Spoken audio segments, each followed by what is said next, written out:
Okay, let's talk about fairness versus equality. So, this person has a question for me. You now have absolute unchecked authority over the entire world. Describe to me specifically how this utopia that we know how to create will function. I'm going to attempt to do that, but first we have to describe certain things. First, utopia is a spectrum. An absolute, perfect, ideal, true utopia is not actually possible yet because we don't have the technology for it yet. So if you want a Star Trek-like utopia, we can't do that yet. We need technology that doesn't exist. As far as the utopia that is within our reach, that we choose not to enact, that we purposely make decisions that prevent us from living in the kind of utopia we could have today. And so that's his things. He's trying to get me to describe it. I assume he doesn't think it's possible. It is. It's well within our means. We have the technological means to push toward a utopia today. We just choose not to. So first, a lot of people confuse the difference between fair and equal. People say, I want equality, I want equality, I want equality. No, you don't. You think you do, but you don't. Or at least your perception of what equal means is warped. And so, the genie in the bottle is going to give you what you want, and it's not going to be what you think it is. So, for example, on the one hand, you have a paraplegic. On the other hand, you have a pro basketball player, football player, whatever, pro sports player. The only way to make those two people equal, again, no wishing, it has to be within our technological means, is to make the basketball player a paraplegic. Then they would be equal. Even then, they probably still wouldn't be equal because let's assume, let's say it's paralyzed from the leg. Well, hell, you're paralyzed from the leg down. You are not equal to somebody paralyzed from the neck down. So, do we make everybody paralyzed from the neck down? Then you have people who are in locked-in syndrome. So do we put everybody in hospital beds in locked-in syndrome and let the entire species die? You might think I'm being facetious here, but I'm not. That's what equality is. Equality is to make everybody equal. So if I cannot raise your level to be at my level, I have to reduce my level to be at your level. That's equality. I don't want equality. I want equity. I think a lot of people mean equity and they're confused and they say equality. So what is equity? Equity is fairness. That's something that, for example, capitalism and the free market were supposed to provide. And they could, but the same thing that prevents socialism and communism from working also prevents capitalism from working. And it has nothing to do with capitalism. It has to do with human greed and apathy. So the only way we could have a utopia rapidly is under the conditions he describes. I have absolute unchecked authority over the entire world because I would have to enforce it with an iron fist until the society adapted itself to maintaining it on its own. Because we are currently so devolved away from that even if we instituted a utopia, we would destroy it within a generation. So it would have to be enforced. So it's a good thing you gave me absolute unchecked authority over the world. My little starship in orbit, that nobody can touch me. I can dictate terms to the world. So now this is a skeleton of how we would do this. People smarter than me, again, not equal, because there are people definitely smarter than me. I mean, I'm a smart critter. I mean, I'm like legitimately a factually smart critter, and there are plenty of people much smarter than me. And even if that person isn't in general smarter than me, they are going to be specifically smarter than me. And that's an important distinction that people don't recognize. So, for example, if you start talking to me about rockets, airplanes, and photography, I'm going to have a pretty decent amount of knowledge. You start talking to me about the nitty-gritty of economics and structural engineering for a building, and I'm not going to be quite so smart. You start talking about things like, marriage and child rearing, and I have no knowledge at all. So I'm just giving examples that are popping off the top of my head. So my accountant is much smarter than me at tax law and accounting law than I am. So we are not equal. And we will never be equal. Even if I started right now trying to educate myself on accounting and economics, he has 30 years experience over me. I will never be able to catch up with that. I'll die before I acquire 30 years experience because I won't live 30 years. So we can never be equal. Just like if he decided to get into rocketry, he's never going to be my equal. I have 30 years of experience that he cannot acquire because he won't live 30 years. So he has no means, he won't live 10 years. So he has no means to acquire that knowledge that I have, that experience that I have. So again, we are not equal. What we want is equity. Equity is what we should be seeking. Fairness. We want equal fairness between people, not actual equality. So, first things first. Now, this is a very rough skeleton of what I would do to push us toward equity. You'll have to think for yourself on the ramifications of this over time. It does make sense if you think about it. I'm going to use the United States only, not the world, because I don't have enough knowledge on the rest of the world to determine what makes sense for them, because what makes sense for us may or may not make sense for them. You know, they may be closer to equity than we are, further from equity than we are, or have a different concept of equity than we do. So the best way to handle that is to lead by example. Create your utopia, and then if it works, other people will follow and copy it, because it works. Or it doesn't, and then they won't copy it. Okay, so what are some rough, overarching changes that we need to make in the United States to push us toward equity? I'm talking about realistic changes here, so no, hey, we're a perfect utopia. No. What I'm going to do is suggest changes that will push us in that direction towards utopia. Because remember, we're talking about realistic here, not fanciful dreams here. First things first, I would eliminate all forms of direct taxation. There's a very important distinction in taxes. You can devolve taxes into two kinds, direct and indirect. A tax that you have to pay directly is a direct tax. A tax that you don't have to pay directly but you're still paying is an indirect tax.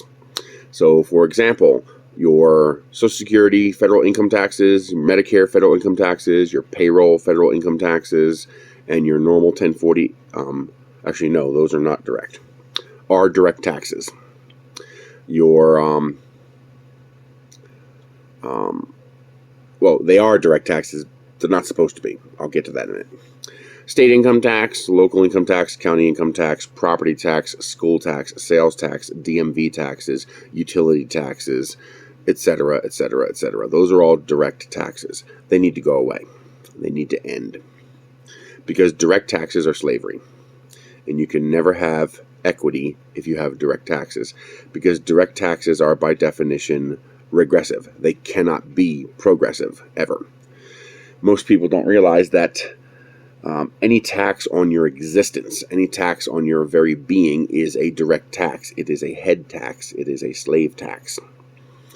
I'm not anti-tax. I don't disagree with taxes. In fact, a society like ours can't exist without taxes. Anybody who thinks otherwise is delusional. We do not yet have the technology to eliminate currency. Therefore, we have to have currency. Therefore, we have to have taxes in order to pay for the society that we have. What I want is for those taxes to be fair. And right now, they're not. Direct taxes are almost never fair. I say almost only because I don't want to say 100% because I don't know 100% of all conditions. So 99.9999. It's effectively 100%. I can't think of a condition under which a direct tax is fair. The problem is we tax our income that we require to survive because our income is too low in general. 50% of the country makes $30,000 a year or less, and our cost of living exceeds $30,000 a year. Anywhere in the country, no matter how cheap. Alabama, Mississippi, doesn't matter. It costs that much. People get by with cheat codes. Okay, so when I say survive, I mean survive without cheat codes. We'll get to that later. So the first thing we need to do is eliminate direct taxation. No more property taxes, school taxes, no more, sales taxes we'd have to leave in the beginning, but we'd have to phase them out eventually. All taxes need to be indirect. Now, the way you handle indirect taxes is pretty simple. You're paying indirect taxes right now. For example, when I buy this lens from a store, I pay sales tax on the lens. That's a direct tax. But I also pay indirect taxes on this lens. The people getting the materials to make this lens had to pay taxes. The advertisers had to pay taxes. Canon has to pay taxes. The store I buy it from has to pay taxes. So all along that chain, these people are paying taxes. Now, they're not actually paying the taxes. They're handing over the taxes. It's important to remember that businesses do not pay taxes. Businesses pass along taxes. The customers pay the taxes. The taxes are built into the price of the product. So when you buy the product, you are paying the taxes. I ran a business for many years. I never paid taxes, ever. Not once did I ever pay a single penny in taxes. My business was successful enough that I made a profit. Therefore, I never paid a tax, ever. My customers paid the tax. The tax was simply a cost, just like the electricity and the lease and the rent and the water bill and the gas bill and whatever other expenses I have. Those are all expenses. And you have your product. That product has a price, and you have your total revenue, and you have your costs. The difference between total revenue and cost is your profit. Well, taxes are just a cost, and that just changes how much profit you make. But you're still making a profit, so you're not paying the taxes. If you don't make enough product or profit, you stop selling the product. So that's a check and balance built into that. Those are indirect taxes. The typical person, making minimum wage is paying 30 to 40% of everything they make in taxes. So, for example, your payroll taxes, your Social Security, Medicare, and payroll taxes are about 10%. Your state tax is going to be anywhere from 0 to whatever percentage. Like here, it's about 4.5% where I live. In Pennsylvania, it's 3%. In California, it's higher. In Texas, I think it's 0. I don't think Texas charges a state income tax. But you see, the point is you add up all these taxes. So why are they regressive? Well, those taxes are regressive because they do not take into account your base cost of living. So for a tax to be non-regressive, you would have to exempt your base cost of living. You'd have to exempt your existence from that tax. And you'd have to only tax any money that you make that goes above and beyond your existence. We try to do that in a sense. You have a standard $12,400 deduction, which attempts to make federal income tax a non-head tax. The problem is $12,400 is supposedly the poverty line. So everything over that is anything beyond your cost of living. That's not even enough to pay rent. Your typical rent in this country is $13,000 a year. The poverty line is actually more like $24,000 a year. But we refuse to change the poverty line because whatever Congress changes the poverty line will go down in history as the Congress that doubled the poverty rate in the country, even though they didn't actually double the poverty rate. They just recognized that the poverty rate is double that, and we are putting our head in the sand and refusing to recognize it. So this is the point with head taxes. So if we get rid of head taxes, if we get rid of direct taxes, suddenly all taxation instantly becomes progressive instead of regressive. Next, you have income taxes. Now, income taxes are an oxymoron because we don't actually charge income taxes in this country, at least not for individuals. Individuals pay revenue tax. Companies pay income tax. So when I buy this lens, I earn $400. I spend $400 to buy this lens. I do not have to pay income tax on that because that is an expense. I'm a photographer. So that is a valid business expense. I deduct this. If I make, $800 this year, I get to pay tax on only $400 because income is revenue, $800, minus costs, $400 lens. What's left is my profit, $400 profit. I pay tax on the $400. But you, as an individual, do not get that luxury. You do not pay income tax. There's no such thing as income tax for an individual. It's an oxymoron. It's actually revenue tax because you are not allowed to deduct your costs. You have to pay tax on the entire amount of what you get paid. On top of that, A wage earner is by definition a net zero income earner. If I work with a McDonald's and they agree to pay me $10 an hour to flip burgers, we have established and agreed that an hour of my labor is worth $10. Well, let's do the math. How much income do you make? Not how much revenue.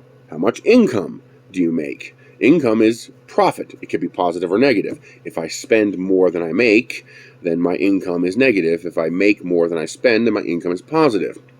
So what did I earn? Well, $10 for 1 hour of labor. Okay, so $10. That's my revenue. Now, what are my costs? How did I get that $10? Well, I spent an hour of labor to get it. How much is my labor worth? Well, we established that already. We agreed an hour of my labor is worth $10. So my revenue is $10. My cost is $10. So my net income is 0. Now, if I buy this lens for $200 and I sell it for $300, what is my revenue? $300. What is my cost? $200 for the lens. But I made $300. So I have a net profit of $100. I pay tax on the $100. But you as a wage earner are not allowed to deduct your taxes. And that's not fair. That's why our tax system is extremely regressive. We have to pay tax on every dollar we make. You say, well, no, low-income people don't pay taxes. Yes, they do, because you can't deduct anything from Social Security tax. You can't deduct anything from Medicare tax. You can't deduct anything from payroll tax. You can't deduct anything from state income tax. You can't deduct anything from local and county tax. You can't deduct anything from property tax and school tax and DMV taxes and utility taxes and sales taxes. You have to pay all of those, even if you only make $1. To simplify this, if you're self-employed and you make $10, you pay 15.3% of that to the federal government, and then you pay 4.5% of that to the state. Although as self-employed, I can deduct costs. Okay, so that shifts things. With self-employment taxes about 5% higher than regular taxes, because when you earn a W-2, the payroll taxes are being split between you and the employer. You're paying 5 or 6%, and they're paying 5 or 6%, or whatever it is. I think it's 7.2% split in half. When you're self-employed, you're paying both halves. So anyway, why am I going on about this with Utopia? Well, because we have to fix the taxation system. You can't have a Utopia with the current taxation system we have. It's too regressive. So we have to change it to an indirect taxation system. Now, an indirect taxation system has a lot of consequences that fix a lot of problems in this country. And people say, well, if it fixes so many problems, why don't we do it? Because the people in charge are benefiting from not fixing those problems. So think of like tax havens and tax shelters and stuff like that. And the fact that companies don't really pay any taxes because they can deduct everything from it. So not only do they not pay taxes because you're paying it when it's built into the cost of your products, but they get to artificially deflate the cost of their products, meaning a lot of the stuff we buy should be more expensive, by having to pay less taxes altogether, so they don't have to build as many taxes into their product, which means they get more profit. By switching to an indirect taxation system, the simplest way to do that is you would tax businesses and companies. You know, the IRS would go from being somebody that goes after people to being an accountant calculation system, where they would figure out what is a fair amount of tax. Now, there's a natural check and balance in an indirect taxation system I'll get into. So, businesses would be taxed directly on whatever products and services they sell in this country. All of a sudden, tax shelters become irrelevant, because it doesn't matter where you put your money. It doesn't matter where you headquarters your business. It doesn't matter where you fly your flag. It's completely irrelevant. You sell that Xbox in this country, you're paying $100 in tax. Doesn't matter. You can have your headquarters in Houston, Texas, or Philadelphia, Pennsylvania, or Sacramento, California, or Ireland, or Russia, or South Africa. It doesn't matter. You're going to pay the exact same tax. All of a sudden, tax shelters go poof. All of a sudden, tax avoidance goes poof. Because it's a simple, straight tax that you have to add to your product, and no tacking it on at the register. You have to build it into the price of your product. Yes, that means your iPhone and your Xbox are going to become a lot more expensive. Your $1,000 iPhone might suddenly become a $1,200 iPhone. Okay, your $500 Xbox might suddenly become a $700 Xbox. Now, in order to prevent that from being a de facto head tax, we have to make sure we do not tax certain products. So de facto necessities of life cannot be taxed. So you can't tax basic food, water, basic medical supplies and clothing and stuff like that, the basic stuff, not the fancy stuff. So you go to Walmart and buy shirts, pants, t-shirts, or JCPenney or wherever it is you go, those will not be taxed. But if you go and buy an $800 Gucci bag, that's going to be taxed. So necessities of life. Then you have to now the hardest part about a strictly indirect taxation system is that you have to figure out how to fund all of the systems that were being previously funded by those taxes.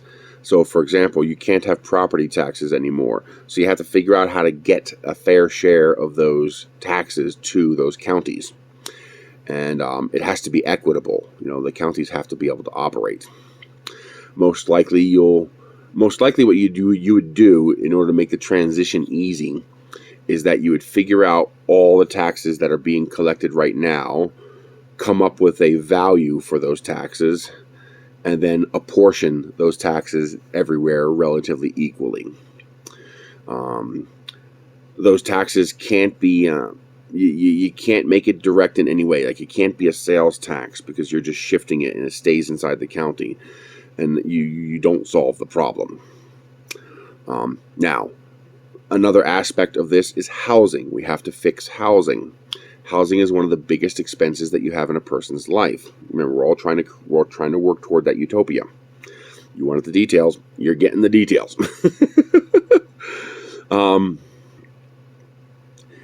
reason housing is so expensive is an interesting problem, but the reason housing is so expensive is because of property taxes. Think about it. If your entire income source works around property taxes, and property taxes are based on the value of the house and not by apportionment, well, what do you think zoning does?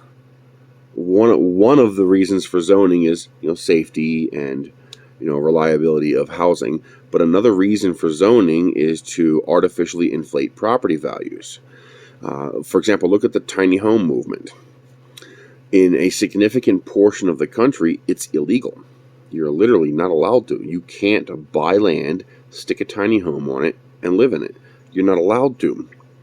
There are restrictions in zoning that prevent that from working, even though they have nothing to do with safety.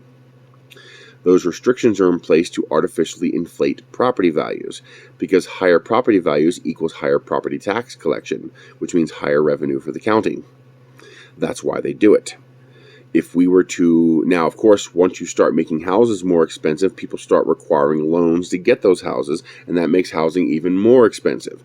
Your typical mortgage is, 4%? So let's look that up. Mortgage calculator, here we go. So if we here, the standard interest rate right now is 3.92%. Your average house price is $200,000. So your 30-year mortgage is going to be $946 a month. When you account for taxes, that's about equal to rent. Okay, what's the total cost of the mortgage? Well, it's $340,000, $340,427. Well, that means you're paying $140,000 in interest. So how much is that? You take the base price of the house, which is $200,000. You divide it by 100. So 1% is $2,000. You then take the total interest, $140,427, and you divide it by 2,000. So you're paying 70% interest on that house. That's 70% going to nothing. Poof. It's pure profit to a bank. And it's gouging, and it's massively regressive. What happens if we got rid of the interest? Let's say we made the interest a fixed amount, 10%. Okay, so $20,000. I'm going to change my interest rate to 0%, but change the mortgage amount to $220,000. So I'm adding the interest into the mortgage. Well, now your payback period is $611 over 30 years, which means I can begin to drop that. So how about 20 years? There you go. Now your mortgage payment's about the same, $917, but you're paid off in 20 years instead of 30 years. You see the difference? It's dramatic. It's an absolutely huge difference. Now, this gets even better when we get rid of the zoning rules that are preventing affordable housing from being practical. It should be entirely possible to build a basic, very bare bones, minimal house for 20 grand, including land. So that would be $22,000. Now all of a sudden you have a $92 payment. So let's make it a 10-year mortgage. There you go. So if we make it a 10-year loan from the government with a 10% interest rate, that's a $22,000 loan at $183 a month. Tell me who can't afford that. Let's splurge. You want a little bit more land and a nicer house, $30,000. So your total would be $33,000. $275 a month for 10 years. So not only are you paying 1/4 of what your typical rent is nowadays, a quarter, less than a quarter, your typical rent's about $1,200. Or you're paying a little less than a third of what average is. Average is, I believe, is $1,098, about $1,100. Not only are you paying a third of that, but you only have to pay for 10 years.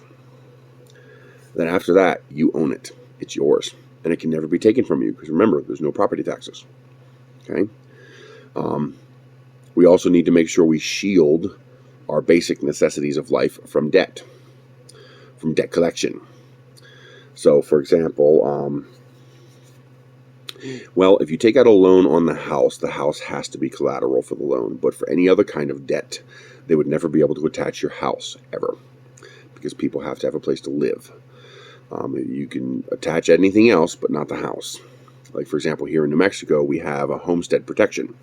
Up to $60,000 is protected. The only thing that can breach that veil is taxes and utilities. So if I owe the electric company or if I owe the government. Otherwise, they can't come after my house. That's how you handle the tax situation. You make the taxes indirect. Yes, that means things are going to get a lot more expensive. Not as much as you think, though. You know, luxury items are going to become a lot more expensive, but your average day-to-day items aren't going to become that much more expensive, because this entire system of indirect taxation applies a level of check and balance, a level of representation and control that doesn't exist today, which is why they won't do it. You see, you as a human being, when you are taxed directly, that's why it's called a head tax. This is why it's a form of slavery, because you have a choice: pay or go to jail. Those are your choices. And taxes are effectively collected at gunpoint. Now, you might say that's hyperbole, but draw it out to its logical conclusion. Let's assume I am not going to pay my taxes, and I will take whatever action is necessary to result in me not paying my taxes. That is a fixed position that's not going to change. So I don't pay my property taxes. What happens? Well, they send me bills. I reject them. I'm not paying my property taxes. They go to court, and they start charging interest, and they get a lien on the house. I'm not paying my property taxes. Eventually, take that down to its ultimate end conclusion. What happens? A sheriff with a gun comes to your house and says, "You're out. We're selling your house to pay your taxes." So ultimately, taxes are collected at gunpoint, direct taxes. Indirect taxes, however, are not. So, for example, if I can't afford the taxes, I cannot buy the iPhone. I could not buy the Xbox. I can choose not to. It would suck, but life would go on. If they tax those items too much, I can choose not to buy them. You see, that's the interesting thing about indirect taxation. The people get control. Oh, sorry. The people have control over the power of taxation, because we can simply stop buying, and now the government gets nothing. If the government tries to bleed a business too much to where the business can't make a profit anymore, The business, unlike a person, has a third option we don't have: pay, go to jail, or close up shop. A business can close its door and says, well, we can't make a profit, so we're not in business anymore. Now the government gets nothing. This creates a natural check and balance on the power of taxation that does not exist today, and it should. If they try to overtax one industry, that industry will die and they will get no taxes from it, so there is a natural limit to how much they can tax.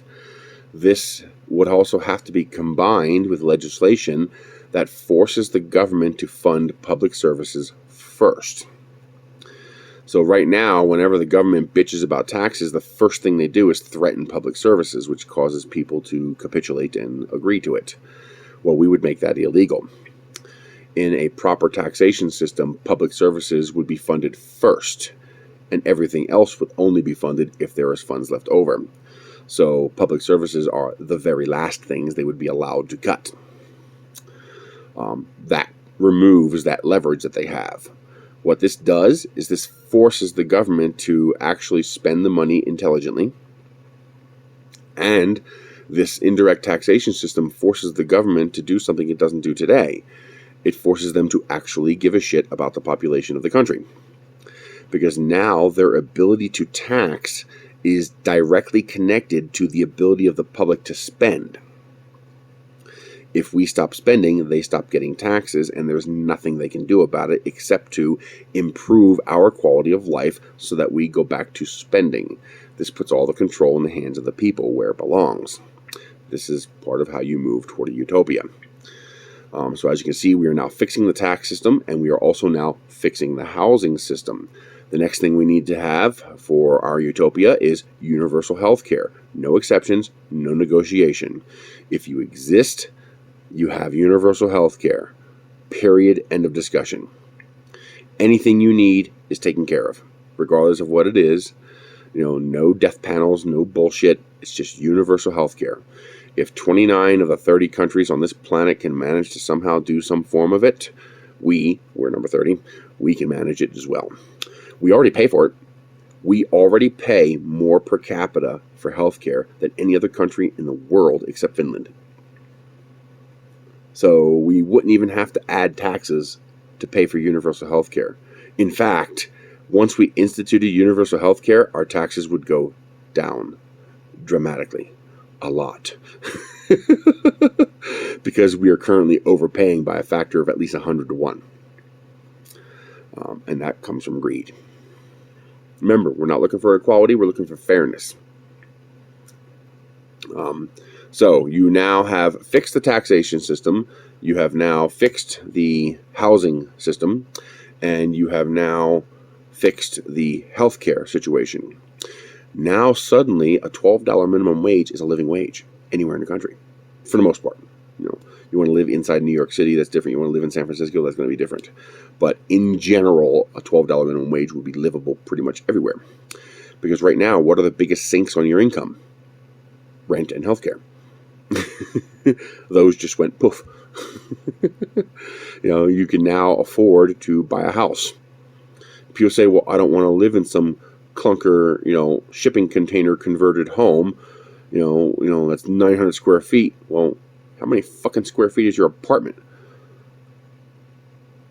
And you don't own it. So don't give me any shit. Okay? If you're living in an apartment now, any house of even similar size is going to be a far superior upgrade for you. Okay? We can also fix car insurance the same way, by the way.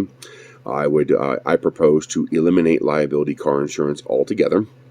No company would be allowed to even offer liability car insurance. Liability car insurance would be automatic. If you have a driver's license, you pay $100 a year to maintain your driver's license, and that $100 a year provides you with liability coverage, including uninsured and underinsured, which should theoretically be impossible because only an unlicensed driver would be uninsured. So you would be covered pretty much no matter what. Now, private companies could still sell comp and collision, excess insurance above and beyond what you need. They could still sell that. And all of a sudden, that would become a lot cheaper. Because they would have to actually compete. They couldn't just charge anything they want. Because you don't need it. You can tell them to go pound sand. It fixes a lot of problems. It fixes a lot of things. Basic utilities would have restricted taxes. So electricity would have limited taxes. Water would have limited taxes. Sewer would have limited taxes. They would have to be run largely at cost. An ideal form of system for our utopia would actually be what we originally had to an extent, a constitutional republic. That means we are going to institute certain factors of capitalism, socialism, communism, and dictatorship altogether. All of them. So, for example, our grids would be largely socialist communist. Because that just makes sense. I mean, do you have 10 electric wires running to your house? How are you going to have competition in an electric grid when there's only one grid? You can't. Utilities have to be socialist communist in nature. They have to be run by the state. They have to be public. And they have to be run at cost, not for profit. Period. End of discussion. That's the way it has to be done. Systems where competition is practical, well, then you would leave that to a free market. But a free market has to be maintained. A lot of people are very confused as to what a free market means. A free market does not mean a do whatever you want market. That's not what it means. We're back to the same thing, equality and equity. A free market is equity. It's fairness. And that's we don't have. And have never had.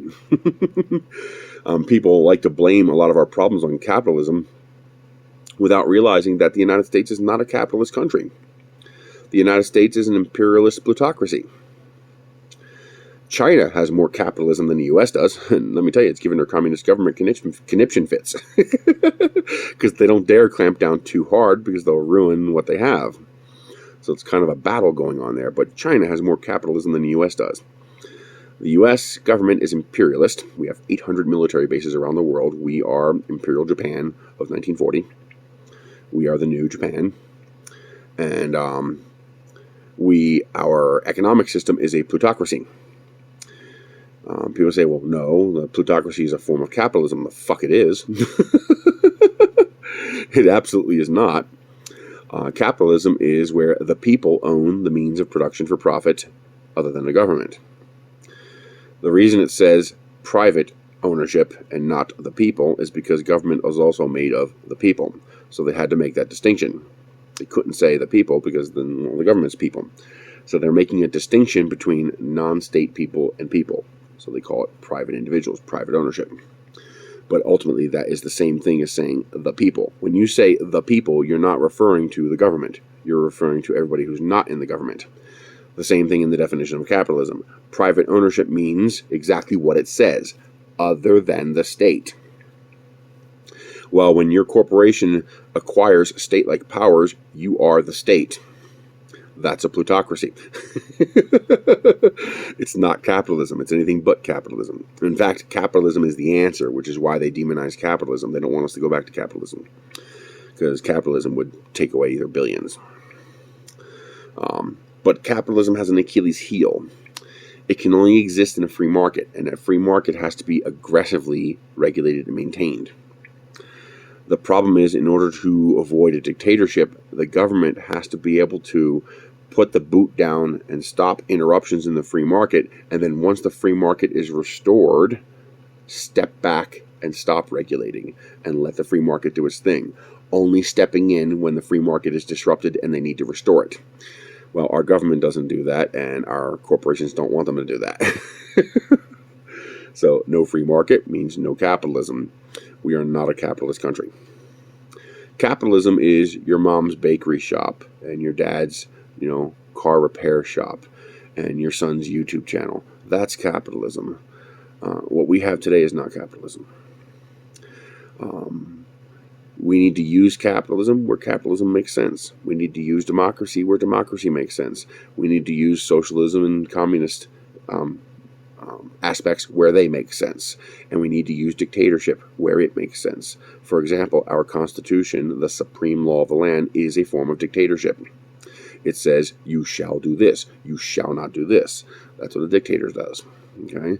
So a proper nation to move toward a utopia needs to go back to that constitutional republic where we have a equitable, again, not equal, an equitable balance between capitalism, democracy, socialism, communism, and dictatorship.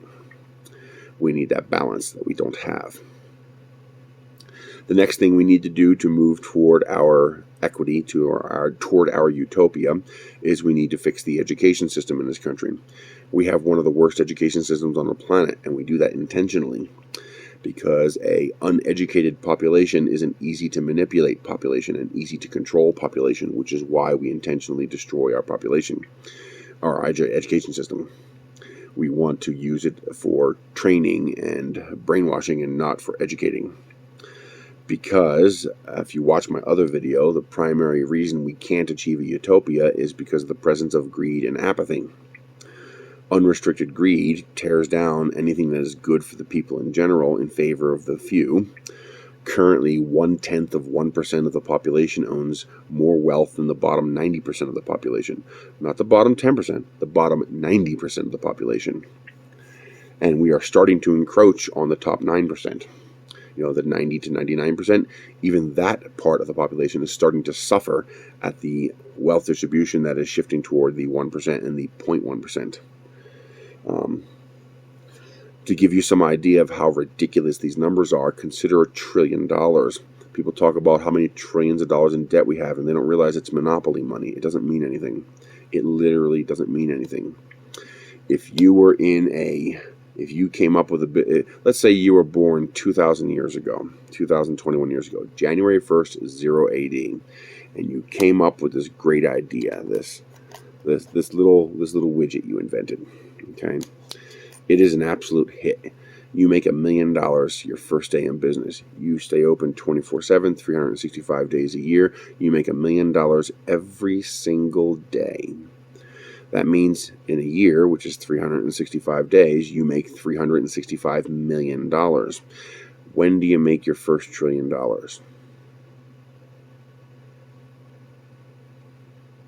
You haven't. You're an immortal vampire. You've been doing this for 2,021 years. You still haven't made your first trillion. To make $1 trillion at $1 million every single day would take you approximately 2,700 years to make $1 trillion. And we're what? 20 trillion in debt, 30 trillion in debt? It's monopoly money. It literally means nothing. The only reason we have it is to allow us to concentrate wealth.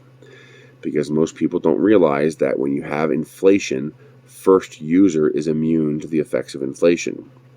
So when I inflate the currency and then I spend the money I just created out of thin air, I do not experience the negative effects of inflation. That doesn't happen until the money I created out of thin air enters the marketplace. So first user is immune to inflation. That's why we do it. That's how we're able to concentrate so much wealth in one place. Part of it. It's part of how we're able to do that. Because it's a way of taking money right out of your bank account. Because you say, well, my money's safe in my bank account. Yeah, but your money just became worth less. That's no different than someone reaching in and taking some of it. It's semantic to see them as any different. So not only is inflation purely artificial, but it's criminal. Most people don't realize that if your boss doesn't increase your wage by 2 to 3% per year, he's actually decreasing your wage. Because he absolutely is increasing his prices at the rate of inflation. But he's not increasing your wage at the rate of inflation, which means he's actually paying you less every year. Every year you're literally being paid less. So that is no different whatsoever than you getting a job for $10 an hour, and then next year your boss says, oh yeah, you're getting $9.50 an hour now. Then a year later, you get $9 an hour now. It's the same thing. It's literally the same thing. But here's the problem. The same thing with annual percentage rates in mortgages. Human beings are very bad at comprehending compound. The people that figure it out, those people become very wealthy, assuming they have the right connections. But it's very difficult for the typical person to comprehend compound interest. And compounding effects, and inflation is the same thing. It's a compounding effect. To put that in perspective for you, In 1980, the minimum wage was $3.10 an hour. Your typical rent was $308. Today, minimum wage is $2.28, and your typical rent is, what would that be? What is a rent adjusted for inflation? The same way I just adjusted income for you. Let's find out. So 2021 to 1980 and 1098. So rent has gone up from $308 to $344. That's $1,098 adjusted for inflation back to 1980. You might be thinking, okay, that's not so bad. Rent's only gone up, what is that? $36. So rent has gone up $36 in 40 years. But your income has gone down from $3.10 to $2.28. Minimum wage today is $2.28 in 1980 dollars. That's just not equitable. On top of that, now you have healthcare costs that really didn't exist in the 80s. So if we amortize that back, so that would be like you making $3.10 an hour back in 1980, and take your typical healthcare costs, $800 a month. That's $250 a month on top of your $308 in rent on your $3.10 an hour salary wage. And on top of that, we've lowered your wage to $2.28.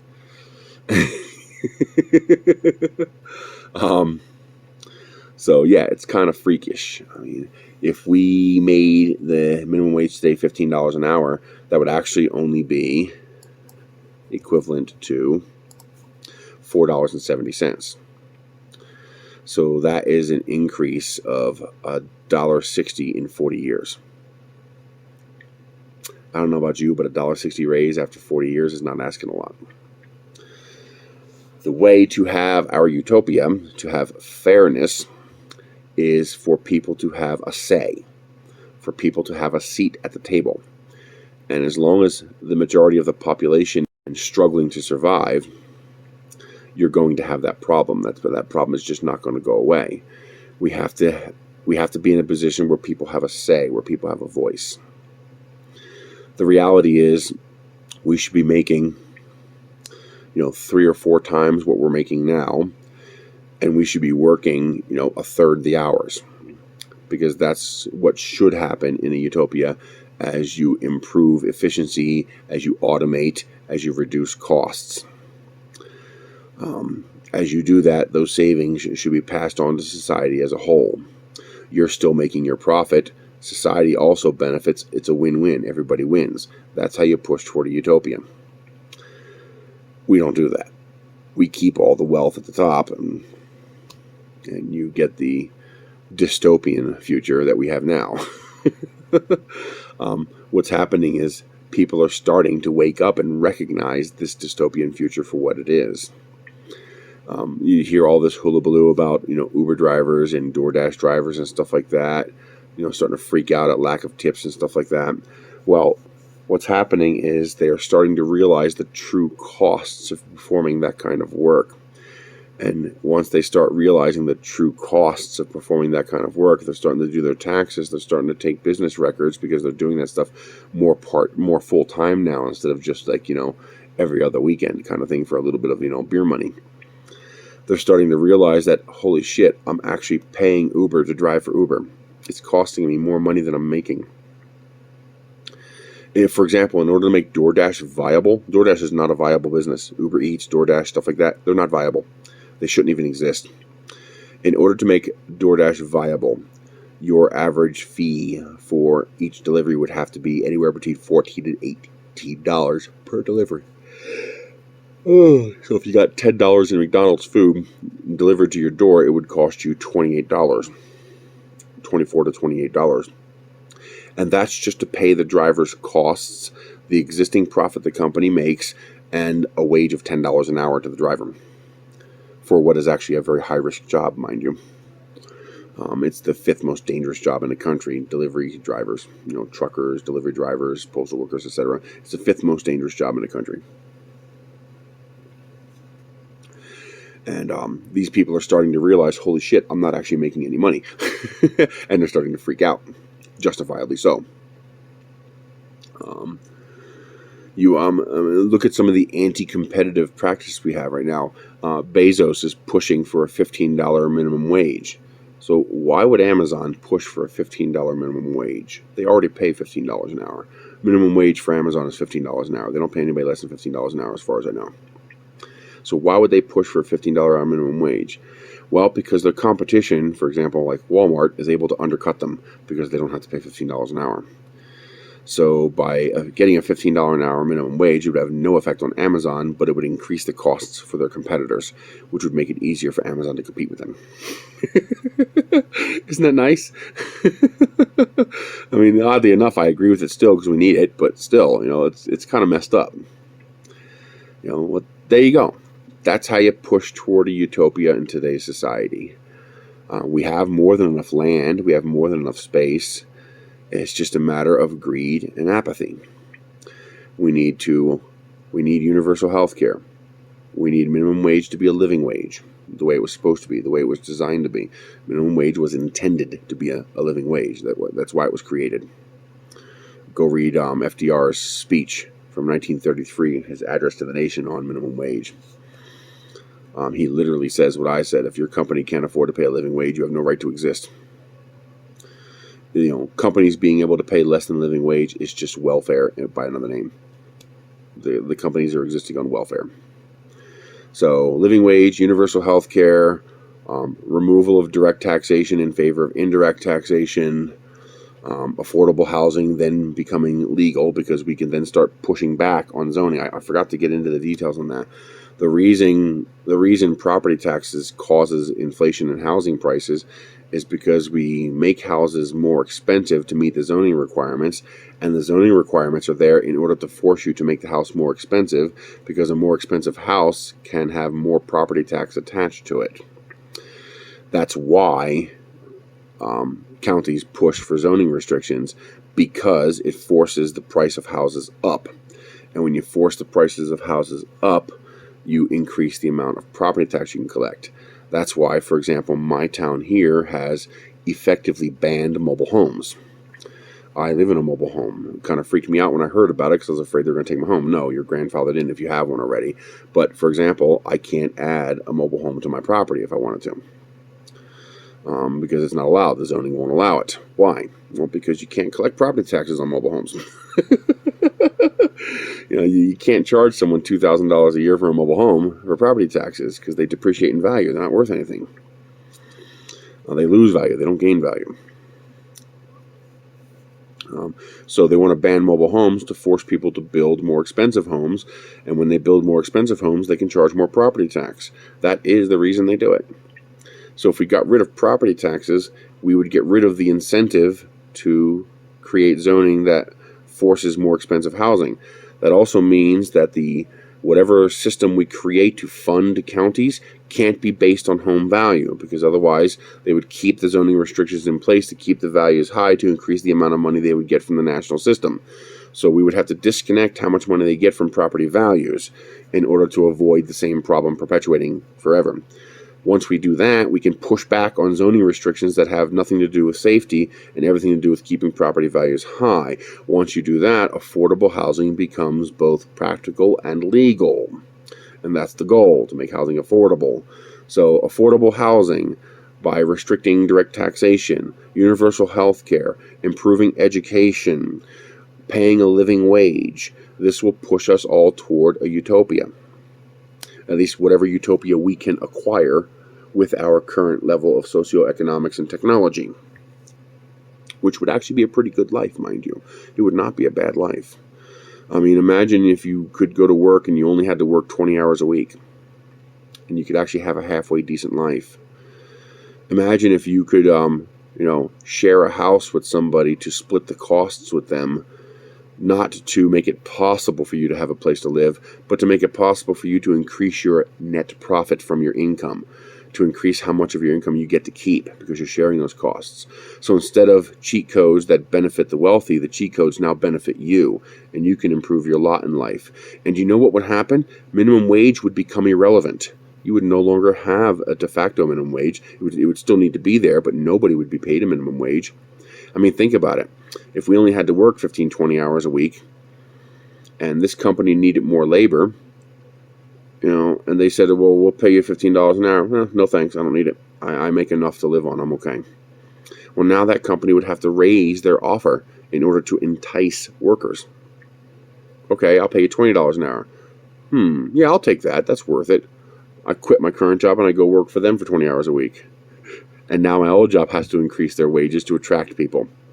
So you might get people who will continue to work 40 hours a week and make a pretty healthy profit doing it. Or you get people, I'm okay with my current position in life and I'm just going to keep working 15, 20 hours a week and actually get to enjoy my life. Actually get to enjoy my family. Actually get to enjoy the world around me. That's utopia. That is a utopia.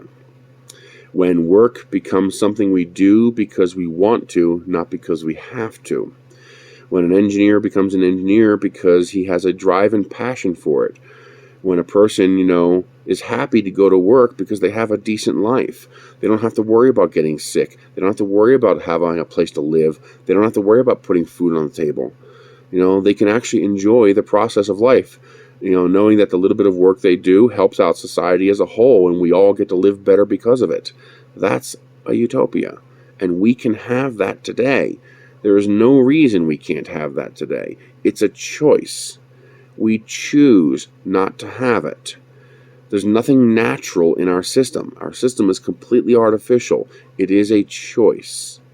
It is by design, by choice. Well, we are once again approaching 57 minutes. Now you know why I didn't want to type all this out. Speaking it was a lot easier. And I would probably have to make 3 or 4 Reddit posts to type all this out because you're limited to 10,000 characters. So, once again, I'll reuse my same phrase from my last one. If you made it to the end of this video, you are Iron Man. Because that's a long video. So, if you have any specific questions, ask. I'll do my best to answer them.